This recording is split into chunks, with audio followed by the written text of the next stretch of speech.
आपने एक कहावत तो सुनी होगी कि जब कोई इंसान आपसे मदद मांगता है तो उससे पहले उस इंसान ने ईश्वर से मदद मांगी होगी, किंतु उस ईश्वर ने आपका पता उसे बता दिया। कहने का मतलब है कि इस दुनिया में भगवान ने सभी को बड़े ही प्यार से बनाया है, लेकिन फिर भी यहाँ आते ही कोई गरीब तो कोई अमीर बन जाता है। इसका सीधा सा मतलब है कि जैसा कर्म करता है वैसा ही इंसान बन जाता है। लेकिन उस ईश्वर ने हमें जब इस धरती पर भेजा तो सबको समान रूप से भेजा, अब चाहे वह शारीरिक रूप से कमजोर हो या बौद्धिक रूप से। लेकिन आज का जो हमारा टॉपिक है वह है मदद। तो हेलो दोस्तों, अवनीश विद बुद्धा चैनल पर आपका स्वागत है। इस दुनिया में किसी ना किसी को किसी भी रूप में मदद की आवश्यकता पड़ती ही है, अब चाहे वह पैसे की हो, रोटी की हो या फिर कपड़ों की, अर्थात किसी भी रूप में हो। हर इंसान को मदद की जरूरत पड़ती ही है। ये इंसान अपना दुख, पीड़ा या मदद के लिए अपने धर्म के अनुसार मंदिर, मस्जिद, गुरुद्वारा या फिर चर्च जाता है, और इंसान जानता भी है कि ईश्वर उसकी मदद जरूर करता है। किंतु ईश्वर कभी भी सामने से आकर उस इंसान की मदद नहीं करता, बल्कि इस दुनिया में उसने कुछ ऐसे इंसान बनाए हैं जो उनकी मदद करने के लिए सदैव तत्पर रहते हैं, जिसे हम फरिश्ते भी कहते हैं। भगवान भी जानते हैं कि हर इंसान दूसरों की मदद नहीं करता, क्योंकि इंसान में लालच इतना भरा होता है कि जो अमीर है वो अमीर बनना चाहता है। और इस धरती पर इसे बहुत से इंसान या फरिश्ते पैदा हुए जिन्होंने अपनी गरीबी में भी दूसरों की निस्वार्थ सेवा की है। उसमें सबसे ऊपर नाम आता है ईश्वर चंद्र विद्यासागर का। इसे बहुत से लोग इस धरती पर पैदा हुए हैं, दूसरों की मदद करने में सदैव आगे रहते हैं। आज जो कहानी मैं आपको सुनाने वाला हूँ वो मदद पर ही आधारित है। किसी गांव में गोपाल नाम का एक युवक रहता था। वह स्वभाव में बहुत ही निगुण था। वह इस पर सदैव विश्वास एवं भरोसा करता था।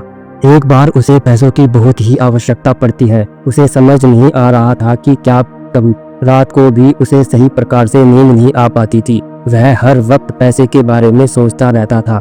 उसने सोचा कि क्यों ना मैं ईश्वर से ही पैसे मांग लूं, जबकि मैं उनको इतना मानता हूँ, मेरी मदद वे जरूर करेंगी। तो अगली सुबह गांव में ही पास के मंदिर में वह जाता है और ईश्वर से अपनी समस्या को समझाने के लिए कहता है। कुछ समय बाद वह वहां से अपने घर की तरफ जाने लगता है। जाते वक्त उसे रास्ते में वीरू नाम का एक युवक दिखाई पड़ता है। वह युवक बहुत ही अमीर इंसान था, जो किसी न किसी रूप में गरीबों की मदद किया करता था। वीरू गोपाल को अच्छी तरह से जानता था, इसलिए वीरू ने गोपाल को रोते हुए कहा कि गोपाल, कहाँ से आ रहे हो? गोपाल बोला, मैं मंदिर में भगवान की आराधना करने गया था, अब घर पर जा रहा हूँ। तब बड़े ही प्यार से वीरू बोला, क्या तुमको कोई परेशानी है? अगर है तो मुझे बताओ, क्या पता मैं तुम्हारी कोई मदद कर सकूं।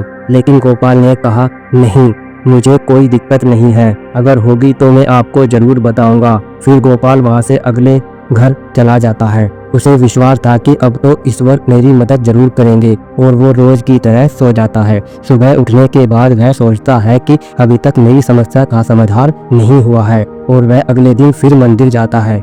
ईश्वर से वही सारी बातें कहता है जो उसके दिन पहले उसने मंदिर में जाकर की थी। वह मंदिर से अपने घर की ओर जाने लगता है तो फिर रास्ते में वीरू उसे दोबारा मिलता है और बातों ही बातों में गोपाल से कहता है कि आपको कोई परेशानी तो नहीं है। गोपाल उसे फिर कहता है, नहीं भाई, अगर होगी तो मैं आपको जरूर बताऊंगा।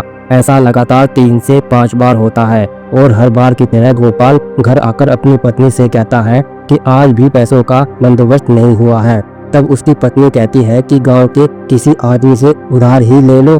तब उसकी बात सुनकर गोपाल अगले दिन गांव के लोगों से अपनी परेशानी बताता है, किंतु कोई भी उसकी मदद नहीं करता है। अब उसे गांव के लोग सोचते हैं कि अगर आज हमने उसको पैसे दे दिए तो कल वह पैसे कैसे लौटाएगा।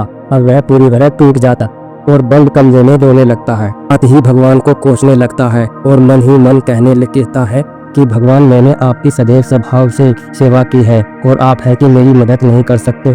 तभी उसका मन एक बार फिर मंदिर जाने को करता है और अगली सुबह वो मंदिर जाने लगता है। तभी रास्ते में उसे फिर वीरू मिलता है और बड़े ही प्यार से कहता है कि गोपाल जी, क्या आपको कोई परेशानी तो नहीं है? इस बार गोपाल भी अपने मन की बात वीरू को बता देता है। तब वीरू कहता है, बस इतनी सी बात लेकर तुम परेशान हो? अरे भाई, यह बात तो तुम मुझे पहले दिन भी बता सकते थे। तब गोपाल बहुत ही शर्मिंदा होता है और अंत में वीरू गोपाल से कहता है कि तुमको पैसे वापस लौटाने की कोई जल्दी नहीं है, जब तुम पैसे लौटाने में सक्षम हो जाओ तब लौटाना। इतना सहकर वीरू वहां से चला जाता है। इसके बाद गोपाल मंदिर जाता है और ईश्वर के सामने हाथ जोड़कर अपनी गलती स्वीकार करता है कि हे भगवान, मुझे माफ कर देना, मैं आपको पहचान नहीं पाया। तो दोस्तों, ईश्वर के फरिश्ते आज भी इस दुनिया में रहते हैं। शाम भगवान हमारी मदद अपने आप नहीं करते, बल्कि वो भी किसी दूसरे के अनुसार ही हमारी मदद करते हैं। बस हमें उस पर विश्वास करना होता है।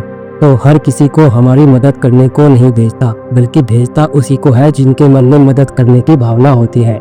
आशा करता हूँ कि आपको आज की कहानी पसंद आई हो। अगर आपको यह वीडियो अच्छी लगे तो हमारे चैनल अवनीश विद बुद्धा को चैनल को सब्सक्राइब जरूर करें। और अंत में यही कहना चाहूँगा कि हो सके तो गरीबों की मदद जरूर करें। तब तक के लिए मैं अवनीश कुमार आपसे विदा लेता हूँ। नमस्कार।